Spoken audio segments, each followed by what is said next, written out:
नमस्कार. मालिकेच्या आजच्या भागामध्ये आपल्याला खूपच छान असा ट्विस्ट पाहायला मिळणार आहे.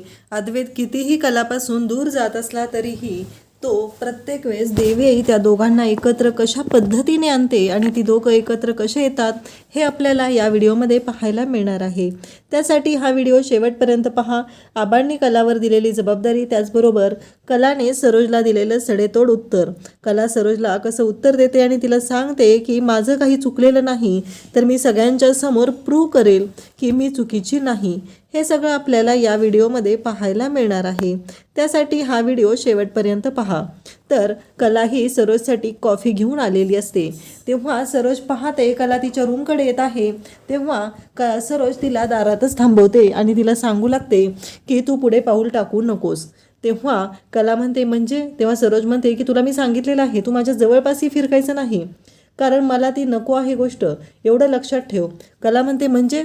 नाही, तुम्हाला माझ्याशी बोलायचं नाही आहे हे मला माहिती आहे, पण मला तुमच्याशी बोलायचं आहे म्हणून मी आलेली आहे. त्यावरती सरोजचं असं म्हणणं असतं, तुला कितीही माझ्याशी बोलायचं असलं तरीही मला मात्र तुझ्याशी अजिबात बोलायचं नाही, तू माझ्या जवळपासही फिरकायचं नाही. तेव्हा कला म्हणते की पण तुम्हाला माझं बोलणं ऐकून घ्यावंच लागेल, कारण त्या दिवशी काय झालं होतं हे फक्त आपल्या दोघींना माहिती आहे. कुणी काही बघू द्या किंवा न बघू द्या, आपल्या दोघींना चांगलंच माहिती आहे की त्या दिवशी काय घडलेलं होतं, नक्की कशामुळे हे सगळं घडलेलं होतं हे आपल्या दोघींना चांगलं माहिती आहे. असं बोलल्यानंतर सरोज पाहत असते. कला म्हणत असते की मी तुमच्याकडे पाहत होते, तुम्हाला माहिती होतं की मी तुम्हाला ढकललेलं नाही, मग असं काय झालं? असं सरोजला ती विचारू लागते. म्हणजे तुम्हाला असं कशामुळं वाटलं की मी तुम्हाला ढकललेलं आहे आणि तुम्ही ते आरोप माझ्यावर केले, असं कला विचारत असते. तेव्हा सरोज पाहत असते. कला म्हणत असते तुम्हालाही चांगलंच माहिती आहे मी तुम्हाला जिन्यावरती तो धक्का दिलेला नव्हता, त्यामुळे माझ्यामुळे तुम्ही पडलेला नाही, तुमचा तोल गेलेला होता. सरोज म्हणते म्हणजे? तेव्हा कला म्हणते की तुम्हाला खोटं बोलायचं नाही आहे ना. तेव्हा सरोज म्हणते मी खोटं बोलते असं म्हणायचं आहे का तुला? त्यावर कला म्हणते की मी असं म्हटलेलंच नाही, मला असं म्हणायचं आहे की तुम्हाला गप्प राहायचं होतं, गोष्टी लपवायच्या होत्या म्हणून तुम्ही बोललेला नाहीत, हे मला फक्त तुम्हाला दाखवून द्यायचं आहे. मी तुम्हाला म्हटलेलंच नाही की तुम्ही खोटे बोलत आहात, कारण तुम्हाला माहिती आहे ना तुम्ही काय बोललेला होता ते. असं कला सरोजला ऐकवत असते. कलाचं असं म्हणणं असतं की तुम्ही सगळ्यांच्या समोर ती गोष्ट लपवली, याचा अर्थ तुमच्या डोक्यात काहीतरी सुरू आहे. आणि त्या दिवशी नंतर परवाची गोष्ट घडलेली आहे, त्यानंतर तर माझ्या चांगलंच लक्षात आलेलं आहे की मला या घराच्या बाहेर काढण्यासाठी तुम्ही कोणत्याही थराला जाऊ शकता, हे मला चांगलंच कळलेलं आहे, असं कला स्पष्टपणे सांगत असते. आणि तेव्हा मात्र इकडे सगळ्यांनाच धक्का बसलेला असतो. आबाही पाहत, म्हणजे आबांना पण वाटत असतं त्यावेळेस की नक्की काय झालेलं आहे, पण इथे कलाने आता सगळ्यांच्या समोर स्पष्टपणे गोष्टी क्लिअर केलेल्या असतात. सगळ्यांच्या समोर तिनं सांगितलेलं असतं की काय घडलेलं आहे. त्यानंतर आपल्याला पाहायला मिळतं की आता सरोज बाहेर येते. कलाही तिची कॉफी तिच्याजवळ ठेवते आणि बाहेर येते. त्यानंतर आपल्याला पाहायला मिळतं सरोज येते आणि रजनी आणि कला दोघीजणी किचनमध्ये असतात. तेव्हा सरोज येते आणि रजनीला म्हणू लागते की रजनी मला पाणी दे थोडंसं. मग रजनी पण आता सरोजला पाणी देण्यासाठी जाते. त्यावेळेस आपल्याला पाहायला मिळतं की कला तिथं असते. कला तिथून बाजूला जाते, कारण कलाला सरोजने सांगितलेलं आहे की तू माझ्या चेहऱ्याच्या समोरही यायचं नाही, या भाषेत तिनं सांगितलेलं आहे. आणि कला त्याच इन्स्ट्रक्शन फॉलो करत असते. तिनं ठरवलेलं असतं एखाद्याला जर आपण त्यांच्या समोरही आलेलं नको असेल तर नाही जायचं, असं कलाने स्पष्टपणे ठरवलेलं असतं. आणि कला याच गोष्टींचा विचार करत असते. कलाला वाटत असतं की आज ना उद्या गोष्टी बदलतील, आज ना उद्या गोष्टी आपल्या पद्धतीनं होतील, पण तसं घडताना मात्र अजिबात दिसत नसतं. त्यामुळं कलाला आता धक्का बसत असतो की पुढं काय करायचं आहे, कशा पद्धतीने गोष्टी हँडल करायच्या आहेत, हा विचार कला करत असते. कला रूममध्ये येते. अद्वैत त्याच्या हाताला जखम झालेली आहे, त्याचं ड्रेसिंग काढत असतो. कलाने स्वतः ते ड्रेसिंग करून दिलेलं असतं. कला म्हणत असते की अद्वैत सेप्टिक होईल, तू ऐक माझं, अशी जखम रिकामी ठेवू नकोस. तेव्हा अद्वैत म्हणतो ही हातावरची जखम दिसत आहे सगळ्यांना, माझ्या मनाला झालेलं जखमेचं काय आहे, माझ्या मनाचा विचार कोण करतंय, असं अद्वैत बोलत असतो. तेव्हा कला म्हणत असते म्हणजे तुला म्हणायचं आहे काय? तेव्हा कलाला अद्वैत म्हणत असतो की माझ्या मनाला जी जखम झालेली आहे त्याचा विचार आजपर्यंत कोणी केलेला आहे का? मला काय वाटतं, मला काय हवं आहे, काय नको आहे, या कोणत्याच गोष्टींचा विचार कोणीच केलेला नाही, मग या गोष्टीचा विचार कशाला कोणी करायचा आहे, असं अद्वैतचं म्हणणं असतं. कलाचं मात्र स्पष्टपणे म्हणणं असतं की अद्वैत अशा पद्धतीने नको वागूस, तुला त्रास होईल. पण अद्वैतला मात्र ती गोष्ट ऐकूनच घ्यायची नसती आणि अद्वैत म्हणत असतो की एक गोष्ट कर माझ्यासाठी, तू माझ्याशी बोलू नकोस. दुसरी गोष्ट, तुला जर या घरात राहायचं असेल तर या माझ्या 2 अटी आहेत, त्या तुला मान्य कराव्या लागतील. घरात जो उत्सव चालू आहे देवीचा, त्या उत्सवाशी तुझा कोणताही संबंध नाही. त्या उत्सवामध्ये तू कसलंही सामील व्हायचं नाहीस, असं अद्वैत कलाला सांगत आहे. कला म्हणते की ठीक आहे, जशी तुझी मर्जी, तू जसं म्हणशील तसं.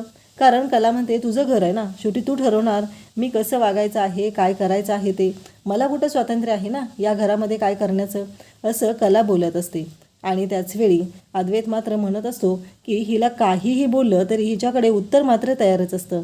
कलाने आता अद्वैतची ही अट मान्य केलेली आहे आणि तो तयार झालेला आहे. तो म्हणतो की ठीक आहे, मला काहीच प्रॉब्लेम नाही आणि कलाही तयार झालेली असते. अद्वैत म्हणतो जेवढं राहता येईल तेवढं माझ्यापासून लांब राहायचं, माझ्या जवळपासही फिरकायचं नाही.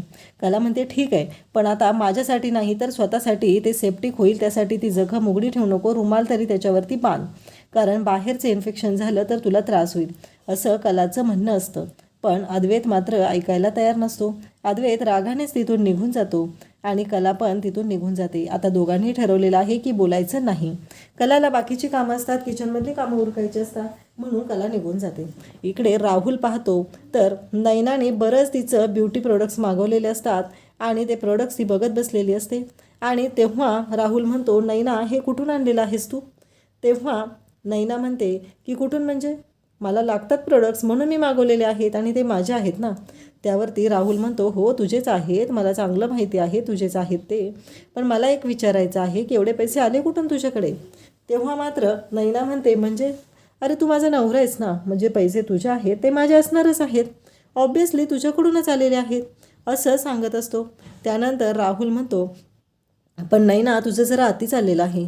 नैना म्हणते की हे बघ राहुल, कसं आहे माहिती आहे का, मॉमीनला नेहमी सांगतात तुला की तू मला समजून घे तरच तुझा फायदा होणार आहे, अन्यथा तुला माहिती आहे तुला काय त्रास सहन करावा लागेल. या घरामध्ये सध्या माझं खूप चालतं, माझ्या पोटात तुझं बाळ वाढत आहे, चांदेकरांचा वारस माझ्या पोटात आहे आणि काही झालं तरी शेवटी तू विचार कर, मामी तुझी बायको आहे, मी तुला कधीच सोडून जाणार नाही आणि मी तुझा हात नेहमीच धरून राहणार आहे. पण या घरामध्ये जर तुला तुझा फायदा करून घ्यायचा असेल तर तुला माझ्याशी जुळवून घ्यावं लागेल, तरच तुझा फायदा होऊ शकतो, आणि आता तुला माहिती आहे की तुझ्या बाबतीत काय घडू शकतं. नैना मात्र आता इकडे राहुलला टॉर्चरच करत असते, त्याच्याशी बोलत असते, त्याला सांगत असते तू जर हे ऐकलं नाही तर काय तोटा होईल याचा विचार कर, असं नैना इकडे राहुलला जवळजवळ धमकावतच आहे. त्यानंतर आपल्याला पाहायला मिळतं की नैनाचं स्पष्ट म्हणणं असतं की काहीही झालं तरी आत्ता जे काही घडत आहे त्यामध्ये तू बघ तुझा फायदा कसा करून घ्यायचा आहे. कला खाली येत असते, अद्वैत ही जिन्यातून येत असतो. तेव्हा आबा म्हणतात बरं झालं सुनबाई तू आलीस, तुला माहिती आहे ना यावेळेस आपण सर्वसामान्यांसाठी दर्शन खुलं केलेलं आहे आपल्या घरच्या देवी आईचं, पण तुला असं वाटत नाही आहे का की आपल्या देवी आईचा प्रसाद हा घरी बनवलेला सगळ्यांना मिळाला पाहिजे, जे दर्शनाला येतात त्या प्रत्येकाला तो प्रसाद मिळाला पाहिजे आणि त्याचबरोबर तो प्रसाद हा घरच्या सुनेने करावा असं मला वाटत आहे. तर ओल्या नारळाच्या वड्या बनवायच्या आहेत, तर माझं असं म्हणणं आहे की सुनबाई त्या वड्या तू बनवाव्यात. तेव्हा कला म्हणते की चालेल आबा, आणि त्याचवेळी अद्वैत तिथं असतो, अद्वैतकडे पाहत असते. तेव्हा आबाही म्हणतात की तू त्याच्याकडे कशाला पाहतेस, मी सांगितलंय तुला प्रसाद बनवायला, तू त्याच्याकडे पाहायची काहीच गरज नाही. खरं तर अद्वैतने कलाला सांगितलेलं असतं की हा उत्सव आमच्या घरचा आहे आणि याच्यामध्ये मध्ये तू करायचं नाही, म्हणून कला अद्वैतकडे पाहत असते. पण आबांना मात्र त्यातलं काहीच माहिती नसतं. आबांनी मात्र कलाला इन्स्ट्रक्शन दिलेले असतात आणि कलाला सांगितलेलं असतं की काही झालं तरी तुला तो प्रसाद बनवायचा आहे आणि देवी आईच्या दर्शनाला जे कोणी येतील त्यांना तो प्रसाद द्यायचा आहे, असं आबांनी स्पष्टपणे सांगितलेलं असतं. अद्वैत मात्र पाहतच राहतो. अद्वैतला कळतच नाही आहे की आता काय उत्तर द्यायचं, कारण आबांनी तर हिला काम सांगितलेलं आहे. आबांच्या समोर अद्वैत काहीच बोलत नाही. तेव्हा तिथे रजनी आणि सरोज येतात. रजनी आणि सरोजला पाहून आबा म्हणतात तुम्ही कुठे निघालात. तेव्हा त्या दोघीजणी सांगतात की आम्ही अंबाबाईची ओटी भरायला चाललेलो आहे आणि मंडळाच्या देवी आहेत ना तिथे ही ओटी भरून येतो, कारण घरच्या देवीची ओटी भरताना अंबाबाईच्या ओटीचं सामानही मी काढलेलं होतं, असं रजनी सांगते. तेव्हा आबा म्हणतात की ठीक आहे. मग रोहिणी सरोज सर्वजण आता निघत असतात आणि आबाही म्हणतात की मीही थोडंसं बाहेर जाणार आहे. तेव्हा अद्वैत म्हणतो की मी ऑफिसला निघालेलो आहे आबा, मी तुम्हाला जाता जाता सोडतो. त्यावरती आबांचं म्हणणं असतं की नाही, त्याची काही गरज नाही, आपण सगळ्या बाहेर चाललेल्या आहेत. आणि जाताना रोहिणी नैनाला म्हणते तू पण चल आमच्यासोबत, म्हणून ती नैनालाही सोबत घेऊन जात आहे. तर मला काय वाटतंय माहिती आहे का, तू घरीच थांबावं, तू कुठे जाऊ नये असं आबा सांगत आहेत. आणि त्याच वेळी राहुल तिथं आलेला असतो, नैनाही तिथं आलेली असते. आणि नैना म्हणते की राहुल काय चाललंय रे तुझं प्रत्येक वेळेस, मला काय हवं असतं काय नको असतं ते तू बघतच नाहीस. त्याचबरोबर अरे माझं वाढती साईज याच्यामुळं मला कपडे घ्यावे लागतात, वेगवेगळी शॉपिंग करावी लागते माझे माझे मेडिसिन्स असतात, या सगळ्यासाठी पैसे लागतात आणि तू मला देतच नाहीस. तेव्हा राहुल बरोबर खोटं भांडण करत नाही ना खाली आलेले असते. आणि आबा म्हणतात की तुला भांडायला काय झालेलं आहे, मी सरोजला सांगतो तुझ्या अकाउंटला पैसे ट्रान्सफर करायला, असं आबा सांगत आहेत.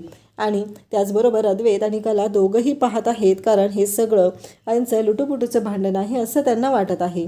त्याचवेळी आबांनी आता सांगितलेलं आहे आणि सरोजलाही सांगितलेलं आहे की नैनाला काही पैसे दे. त्यानंतर आबा जायला निघत आहे. अद्वैत म्हणतो की आबा मी तुम्हाला ऑफिसला जाता जाता सोडतो. आबा म्हणतात की त्याची काही गरज नाही, आता घरात कोणीच नाही आहे, ही एकटीच घरात थांबणार का. आणि कला तू काळजी करू नको, तुला सोबत जायला लागलं नाही मिळालं नाही याचं वाईट नको वाटून घेऊ. खरं तर पहिलं ना हे सगळेजण जायचे आणि त्याच वेळी खूपच चांगल्या पद्धतीनं गोष्टी घडत होत्या.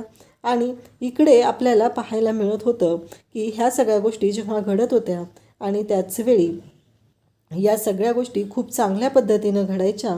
आणि हे सगळं जेव्हा घडत होतं तेव्हा ह्या दोघीजणी जात होत्या. परंतु आत्ता काही दिवसामध्ये त्यांचं बाहेर जाणं, देवीला जाणं बंद झालेलं होतं. खूप चांगलं घडलेलं आहे. आणि आबा राहुलला म्हणतात का रे तू गेला नाहीस का अजून. तर राहुल इकडे नैनाशी बोलत असतो, तो नैनाला म्हणत असतो की मला ना आत्ता कळतच नाही आहे काय झालं आहे ते. नैना म्हणते बघितलंस ना मी कसं दाखवलं तुला ते, म्हणजे लक्षात येते ना तुझ्या, तू जर माझ्यासोबत राहिला तर तुझा फायदाच होणार आहे असं नैना सांगत असते. आणि त्याचबरोबर जेव्हा नैना हे बोलते तेव्हा मात्र राहुल म्हणतो ही बोलते त्यात पण काहीतरी तथ्य आहे, म्हणजे विचार करण्यासारखी गोष्ट आहे असं राहुल बोलतो. नैना म्हणते बघितलंस ना डबल फायदा होऊ शकतो तू जर माझ्यासोबत राहिला तर.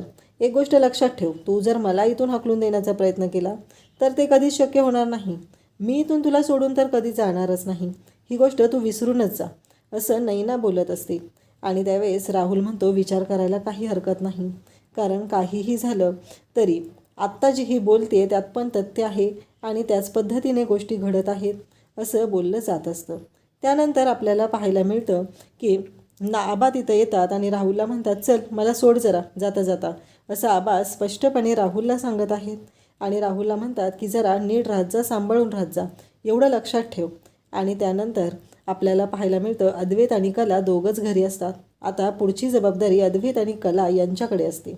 अद्वैत आणि कला या दोघांना आता घर सांभाळायचं असतं. आबांनी सांगितलेली जबाबदारी असते ती सांभाळायची असते, कारण आबा सांगून गेलेले असतात आणि अद्वैतला राग आलेला असतो, हिने आबांना का सांगितलं नाही. या अद्वैतचं एवढंच म्हणणं असतं की तू आबांना का सांगितलं नाहीस की काही झालं तरी मी प्रसादाच्या वड्या बनवणार नाही. तेव्हा कला म्हणते की तू सांगायचं होतं, तुला प्रॉब्लेम वाटत होता ना, तू सांगायचं होतंस, मी का सांगू आबांना. म्हणजे मला काय म्हणायचं आहे, मी आबांना सांगितलं असतं तर मी खोटी ठरली असती, तू मला काय सांगितलेलं आहे, मी त्याच्यामध्ये इन्व्हॉल्व व्हायचं नाही, मी कोणत्याही गोष्टी करायच्या नाहीत. मग आता मी का ऐकून घेऊ तुझं ते सांग बरं मला, म्हणजे माझं काय चुकलेलं आहे. तेव्हा अद्वैत म्हणतो की तू हा प्रसाद बनवायचा नाही. आणि अद्वैत असं म्हणत असतो तेव्हा मात्र इकडे कला म्हणत असे पण मला आबांनी सांगितलेलं आहे म्हणून मी हा प्रसाद बनवणार आहे आणि तू अशा पद्धतीनं माझ्याशी बोलत आहे, मग तुला प्रॉब्लेम होता तर तू आबांना सांगायचं होतं की हिला प्रसाद बनवायला सांगायचा नाही म्हणून, मग मी काय ऐकू तुझं ते सांग. त्यानंतर अद्वैत आणि कला दोघंही हे सगळं बोलणं चिठ्ठीवरती चालू असतं. अद्वैत म्हणतो की तू आबांना स्पष्ट का सांगितलं नाही. कलाचंही तेच म्हणणं असतं मी नाही सांगितलं, मी सांगू शकत नव्हते, तू मला सांगितलं तू बोलायचं नाही, तू मध्ये पडायचं नाही, प्रॉब्लेम तुला आहे ना, मग तू सांगायचं होतं आबांना, असं कला अद्वैतला सांगत असते. अद्वैत म्हणत असतो की नाही काहीही झालं तरी ही गोष्ट तू करणार नाहीस, असं अद्वैतचं स्पष्ट म्हणणं असतं. कलाला मात्र या गोष्टीचा खूप राग आलेला असतो, कलाची चिडचिड होत असते आणि कला म्हणत असते चांदेकर बाद झालं, यापुढं तुझी कोणतीही गोष्ट ऐकून घेतली जाणार नाही एवढं लक्षात ठेव. आणि अद्वैत तिला हे लिहून दाखवत असतो आणि तो नंतर तिला म्हणतो की आणखी एक गोष्ट आपण करू शकतो, हा प्रसाद कसा बनवायचा ते तू मला इन्स्ट्रक्शन दे, मग मी त्या पद्धतीनं बनवेन आणि तू हा प्रसाद बनवायचा नाहीस, असं अद्वैत कलाला सांगतो. कला म्हणते ठीक आहे तुझी अट मान्य आहे. त्यानंतर अद्वैत पुढे कलाला म्हणतो की मोजक्या शब्दात बोलायचं आहे, मोजक्या शब्दात सांगायचं आहे. तेव्हा कला तरीही म्हणते की जाऊ दे, कारण कलाला वाटत असतं की आबांनी आपल्याला प्रसाद बनवायला सांगितलेला आहे तर आपण अति करायला नको म्हणून कला अद्वैतची प्रत्येक अट मान्य करत असते. ॲटलिस्ट चांदेकरच्या म्हणण्याप्रमाणे तो प्रसाद बनवला तर जात आहे ना, असं कलाला वाटत आहे. कला म्हणते ठीक आहे. त्यानंतर पुढे अद्वैत कलाकडे पाहत असतो, कलाला विचारत असतो आणि कला आणि अद्वैत दोघं हे सगळं जे ठरवत असतात ते पेपरवरती लिहून ठरवत असतात. त्यांना असं वाटत असतं की आपण तोंडाने एकमेकांशी बोलायचं नाही असं ठरलेलं आहे ना, मग ठीक आहे आपण बोलायचं नाही. आणि मग पेपरवरती लिहून ते दोघंजण ठरवू लागतात. त्यानंतर आपल्याला पाहायला मिळतं की कला आणि अद्वैत दोघंही ते लिहून ठरवतात आणि सांगतात एकमेकांना की आता पुढे काय करायचं आहे. आणि त्या पद्धतीनं त्यांचं बोलणं चाललेलं असतं. आणि फायनली असं होतं की अद्वैत प्रसाद बनवणार आहे आणि कला तो प्रसाद कसा बनवायचा आहे, म्हणजे नारळाच्या वड्या कशा पद्धतीने बनवायच्या आहेत ते अद्वैतला तिथे इन्स्ट्रक्ट करणार आहे. आणि हे ठरलेलं असतं. कलाने अट मान्य केलेली असते, कारण कलालाही काहीच ऑप्शन नसतो. आणि कला आणि अद्वैत आता किचनमध्ये एंट्री घेणार असतात. कला आणि अद्वैत ठरवत आहेत की कशा पद्धतीनं गोष्टी करायच्या आहेत, कशा पद्धतीनं बोलायचं आहे, हे त्यांच्या दोघांचं चाललेलं असतं. आणि त्याचबरोबर आपल्याला पाहायला मिळतं की कला खूप चिडलेली असते. अद्वैत तिला सांगत असतो की खूप मोजक्या शब्दात आणि कमी शब्दात माझ्याशी बोलायचं आहे, कमी शब्दातच मला या गोष्टी सांगायच्या आहेत, अन्यथा मी तुझी कोणतीही गोष्ट ऐकून घेणार नाही, असं अद्वैत तिला म्हणालेलं असतो. पण कला म्हणते की ठीक आहे. दोघंही किचनमध्ये येतात. अद्वैतला कला म्हणते की कर सुरुवात, म्हणजे तुला एकट्याला जमणार आहे ना हे सगळं. आणि ते खुणवून सांगत असते. तेव्हा अद्वैत म्हणतो की हे काय आता मला कळत नाही आहे. अद्वैत म्हणतो की बोल तोंडाने, थोडं थोडं बोल, मला चालेल, काहीच प्रॉब्लेम नाही, असं अद्वैतने आता सांगितलेलं आहे. आणि मग कला बोलायला सुरुवात करते. कला म्हणते की ठीक आहे. मग कला त्याला सांगू लागते, त्याला कशा पद्धतीने गोष्टी करायच्या आहेत ते सगळं सांगत असते. आणि अद्वैत जसं सांगत आहे, कला जसं सांगत आहे तसं अद्वैत तिच्या इन्स्ट्रक्शन फॉलो करत असतो. आणि कला त्याला म्हणते की बाद झाला चांदेकर, मला तुला ना जास्त शिकवायची गरज नाही आहे, तुला माहिती आहे तू कसं आहेस ते, हे सगळं कला बोलत असते. आणि त्यानंतर आपल्याला पाहायला मिळतं की कलाला खरं तर अद्वैतचा खूप राग आलेला असतो. कलाची चिडचिड होत असते.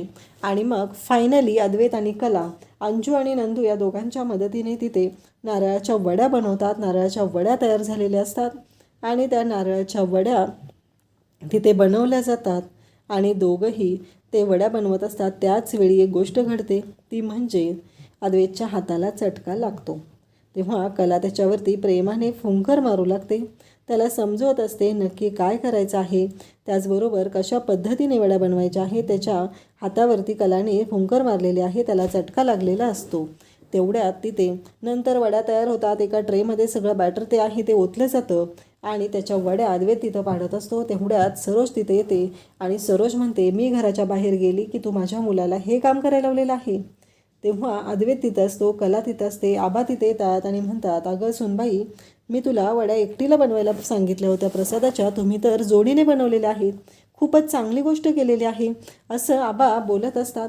आणि त्याचवेळी आपल्याला पाहायला मिळतं की आबांना तर आनंद झालेला असतो आणि अचानक आबा आल्यामुळं तिथे खूपच मोठा प्रॉब्लेम सॉल्व्ह झालेला असतो. आणि अद्वैत पाहतच राहतो. पण कला मात्र सर्वांच्या समोर सांगते की मी तुम्हाला सांगितलेलं होतं की नक्की काय करायचं आहे, कारण काहीही झालं तरी मला चांदेकरनं सांगितलेलं आहे या देवीच्या उत्सवात मी सहभागी व्हायचं नाही, इथं कोणतीही गोष्ट करायची नाही, आणि त्यामुळं मी त्या वड्या बनवू शकत नव्हते. आबांनी तर प्रसाद बनवायला सांगितला होता, मग तो प्रसाद चांदेकरने स्वतः बनवलेला आहे, असं कला सगळ्यांच्या समोर सांगते. म्हणजे अद्वैतने घातलेली अट पण कलाने सगळ्यांना सांगून टाकलेली असते. अशाच अपडेटसाठी चॅनलला सबस्क्राईब करा. थँक्यू.